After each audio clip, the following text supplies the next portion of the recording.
Қайырлы күн, менің құрметті көрермендерім. Мені арнама қош келдіңіздер. Менің есімім Ляззат. Достар, мен бүгін сіздермен Қызылорда облысы Қазалы, Арал аудандарында жасалынатын өте керемет, дәмді, дәруменді тағам балықтан жасалатын қарма тамағының рецептісімен бөлісетін боламын. Видеоны соңына дейін қарап, каналдан алыстамаңыздар. Сондай-ақ мені арнамда қарайтын көрермендердің 76% тіркелмеген екен. Мені арнамда көптеген қолжетімді мастер-класстан алынған рецепттер бар. Арнамды жоғалтып алмас үшін подписация батырмасын басып қоюды ұмытпаңыздар. Мен сіздерді каналымда күтетін боламын. Бұл қарма тамағын негізі 4 түрлі балықтан ғана жасалынады. Толстолоб, жайын, ақбалық немесе тыран. Мен осы тыран балығынан жасап көрсетемін. Балыңыз міндетті түрде майлы болу керек. Мінекей балықты осылай тазалап алған болатынмын. Осындай бөліктерге бөліп алдым. Келесі кезекте қазанымызға су құйып, оған тұз салып қайнататын боламыз. Балықты міндетті түрде қайнаған суға салу керек. Осы екі ортада мен қамырымды илеп қоятын боламын. Салқын суымызға тұз салып, қаттылау етіп қамыр илейміз. Видеоның рецептісін описание бөліміне қалдыратын боламын.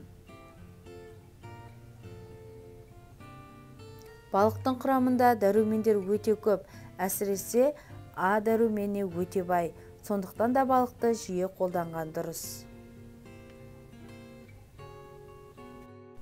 Мен негізі жайын немесе толстолоб деп аталатын ірі балықтан осы қарма балығын сіздерге жасап көрсетуді жөн көрген болатынмын. Бірақ ол балықтар қолыма түспегендіктен дәл осы тыран деп аталатын майлы балықтан жасап көрсетуді жөн көрдім. Өзіме қажетті пиязды ұсақтап турап алдым. Балықты жуып тазалап, қайнап тұрған суға салатын боламыз. Балықты міндетті түрде қайнаған суға салып пісіру керек. Балық 1 сағаттың көлемінде піседі. Осылай жай отта қайнататын боламыз. Балығымыз пісемдегенше тынып дайын тұрған қамырды жайып алатын боламыз. Достар, менің осы видеомды пайдалы деп тапсаңыз, өздеріңіздің достарыңызбен немесе құрбыларыңызбен төмендегі поделиться батырмасын басу арқылы таратсаңыздар болады. Менің видеомның таралуына өз үлесіңізді қосыңыз. Сіздің болмашы ғана іс-әрекетіңіз мен үшін өте үлкен маңызды болып саналады. Сіздердің қолдауларыңыз мен үшін өте қажет. Қамырды қалыңдауда, жұқада емес, орташа қалыңдықта етіп жаямыз. Одан соң осындай бөліктерге бөліп кесетін боламыз. Достар, сіздер бір қарағанда бұл қандай тамақ деп ойлайтын боласыздар. Бірақ егерде жеп көрсеңіз, сіздерге бір жегеннен ақ ұнайды, әрі дәмді.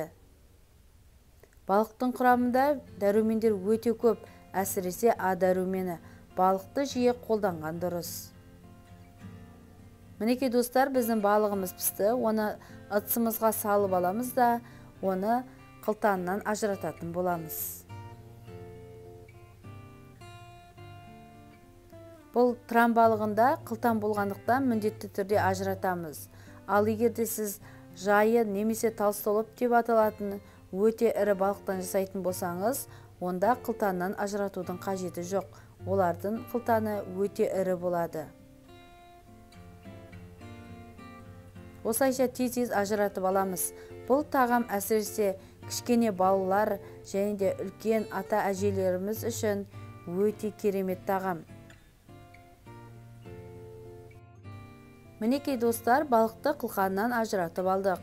Келесі кезекте қайнап тұрған сорпамызға қамырын салатын боламыз. Қамыры пісіп қалған кезде пиязбен және де балықтың етін саламыз. Достар, комментарий жазу арқылы сіздерде өздеріңіздің рецептеріңізбен бөліссеңіздер болады. Мен де сіздердің рецептеріңізбен жасап көретін боламын. Сіздердің пікірлеріңізді міндетті түрде оқимын.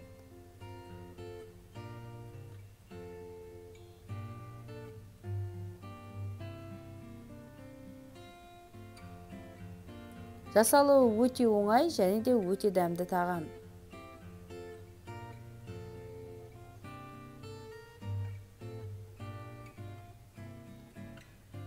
Мінекей достар, біздің қамыры пісті. Енді сорпаны ажыратып алатын боламыз. Осылайша сүзу арқылы сорпасын бөлек аламыз.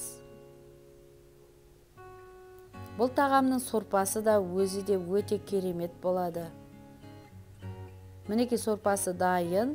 Енді кезекте отын жайлау баяу қоямыз да, одан соң осылайша ожаудың көмегімен езетін боламыз.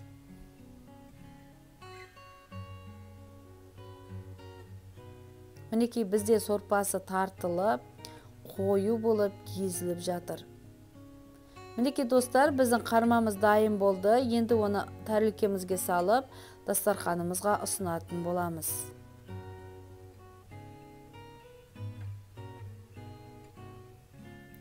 Біздің кереметтей дәмді, дәруменді тағамымыз қарма тамағы дайын болды. Көріп тұрғандарыңыздай өте дәмді, өте керемет. Сіздер де жасап көріңіздер, сіздерге ұнайды деген ойдамын.